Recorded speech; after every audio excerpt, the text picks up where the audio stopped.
A listener production. Hi, Natarsha Belling with you and welcome to the afternoon edition of The Briefing. Coming up in our deep dive, we unpack the latest warnings about weight loss drugs, including Ozempic. Experts say the benefits far outweigh any negatives, but warn patients need to be closely monitored. It comes as the World Health Organization released new guidelines today, which aim to make the game-changing drugs cheaper and more accessible for those living with obesity. But first, let's check the afternoon headlines this Tuesday, the 2nd of December. A long-awaited review into government board appointments has blasted Australia's job for mates culture. The No Favourites report conducted by Linnell Briggs criticised both sides of government for engaging in appointing friends to boards as, quote, a reward for past loyalty. Ms Briggs also finding, quote, all too often these appointments have looked like forms of patronage and nepotism that should have no place in the modern Australian society. Here is Minister for Public Service, Senator Katie Gallagher. Support around the appointments process probably wasn't what it should be, and that the systems were opaque across government. Ms Briggs recommended a 10-step plan to ensure future appointments were made fairly, openly and honestly. Environment Minister Murray Watt has admitted that greater oversight was needed on the controversial $96 million Bureau of Meteorology website redesign. The minister and the new bomb boss, Stuart Mitchin, are fronting Senate estimates as public anger grows over the multi-million-dollar bungle. Mr Mitchin claiming there were budget blowouts because of unexpected hurdles. Green Senator Barbara Pocock slamming the minister and the bomb, saying it was, quote, a nightmare case study in contract failure and failure of leadership. Minister Watt admitting mistakes were made. This may well be a contract that demonstrates the need for greater oversight and of consultants and greater use of public sector capacity wherever possible. And a new report has revealed baby boomers are Australia's happiest workers, while millennials are the most miserable. SEEK's latest workplace happiness index shows just 57% of Australians are happy at work and a third regret heading into the office. Boomers top the happiness scale at 73%, ahead of Gen X and Gen Z, but millennials lag at just 54%, with nearly half reporting burnout. There's also a state divide. WA workers are the happiest, while Victoria and New South Wales trail well behind. Now it's time to get into our deep dive with endocrinologist and obesity specialist Katherine Samaras. The World Health Organization has released new guidelines on GLP-1 medications, raising questions about who should have access to weight loss drugs like Ozempic. The new measures come just days after our TGA announced new safety alerts for those using the breakthrough treatments over the potential risk of suicidal thoughts and unplanned pregnancies. Our guest unpacks these latest developments and the complexities of treating obesity. Before we begin, a warning that this discussion contains descriptions of disordered eating and suicidal ideation. Please listen with care. Katherine, thanks so much for joining us. Take us through exactly what these new guidelines from the World Health Organization mean. The World Health Organization guidelines are essentially enabling people who live with obesity, and we have a lot of the world's population affected by this. It enables them to justify their using these medications to assist them in the multi-pronged approach that is essential for tackling obesity. It's not just about medication. It has to involve changing behaviours, dietary and exercise for the long term. But for a long time, particularly in Australia, there have been narratives that these medications should be reserved only for people with type 2 diabetes. And that is a discriminatory perspective, in my view, because we know from multiple trials that go back 5-6 years now that these are highly efficacious medications. No one has compared them with bariatric surgery, but the kind of weight loss that we see on these medications is equivalent to that we see in bariatric surgery without people having to undertake what can be life-threatening surgery. So they're really enabling guidelines. What difference will that make for the millions of people right around the world, especially here in Australia, living or battling obesity? Will these guidelines change at all their access to different options? It won't change access, except that some pharmacies are electing to withhold these medications, dispensing these medications to people with obesity when they come with a private prescription. We need to understand that obese people face so much discrimination in our community, whether it's in applying for a job or taking a prescription from a medical practitioner who has prescribed the medication to help these people, as part of a multi-pronged approach, improve their health by losing weight. So I think that the World Health has come out by giving such broad support for people using these medications, but not alone. And I think that that is really important. In the guidelines, they actually talk a lot about we have to have environmental change. We have to look at healthy environments. It has to be, medically supervised and supported medication use so that people are making those behaviour changes. These medications won't work unless you support people with behaviour change as to how we negotiate the unhealthy environments we frequently find until we as communities create healthier environments for people to live in. Katherine, there's been so much negative publicity about the influence or the effect of these weight loss drugs. Tell us what you've seen in your practice firsthand on the difference these type of drugs can make for people struggling or living with obesity. So the people that I tend to see for management of obesity are people who have other health conditions. They've usually got heart failure, sleep apnea, liver disease, diabetes. They may be having challenges with their fertility associated with polycystic ovary syndrome. They often have severe degenerative joint disease, so it affects their mobilities, whether it's their knees or their lumbar spine. And these medications can be, again, supported with lifestyle change and good nutritional support, game changers in terms of their improving their health, so much so that they may not any longer need the sleep apnea machine, that their heart failure improves. We know that heart failure outcomes improve with these drugs in a very big way. Reduced myocardial infarct or heart attack, reduced stroke, reduced heart failure, and reduced death due to heart disease. So these drugs allow people to regain their health, live longer, and then, as we often do when people's health improve, we re-engage with the community and we contribute through our employment or in raising our children or in raising our grandchildren or in the volunteer work that many people do.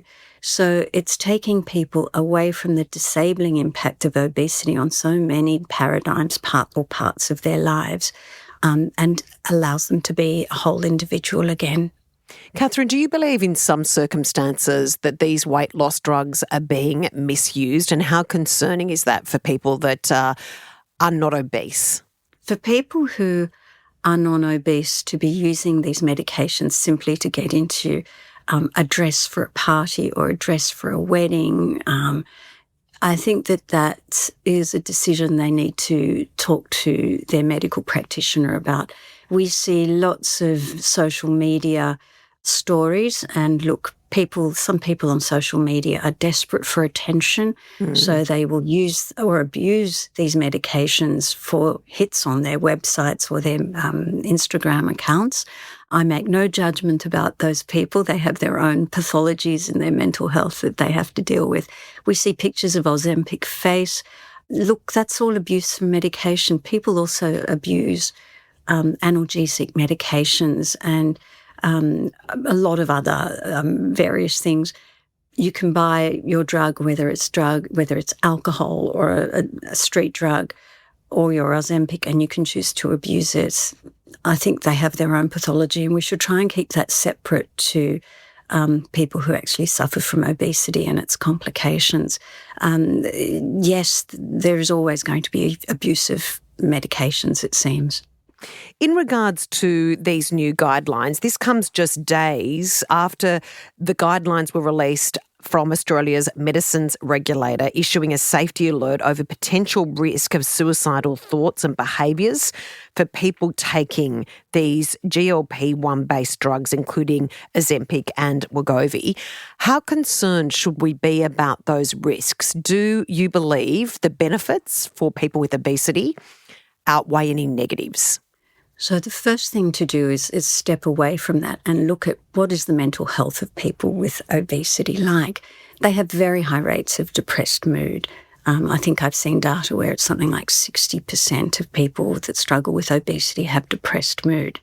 If we look at self-harm behaviours, their baseline is already pretty high. And you could actually argue that binging is a self-harm behaviour.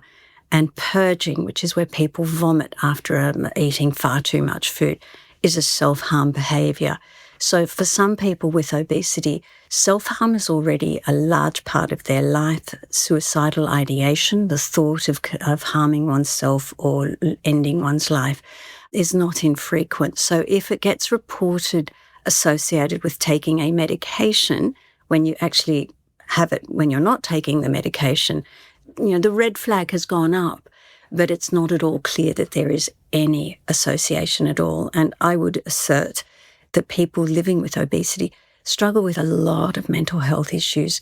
They really are quite depressed. They're discriminated against.